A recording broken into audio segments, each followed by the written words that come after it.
Impormasyon tungkol sa biologikong gamot.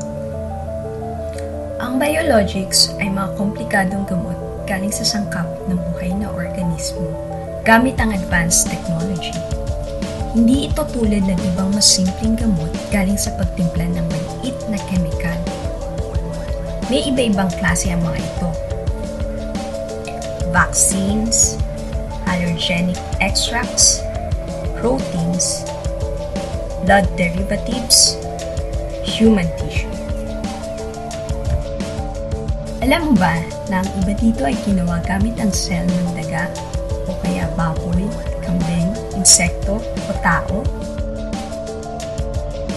Kapag niresetahan ka ng biologics, kailangan malaman ang mga sumusunod.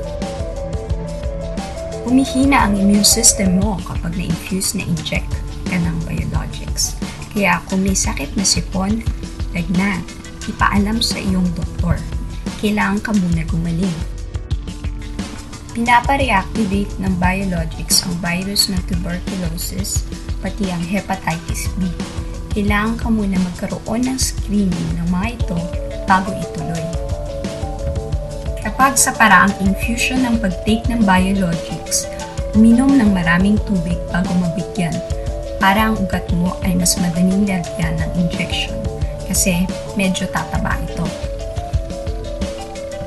Hindi ka pwede magpa-vaccine habang may gamot ka ng biologics.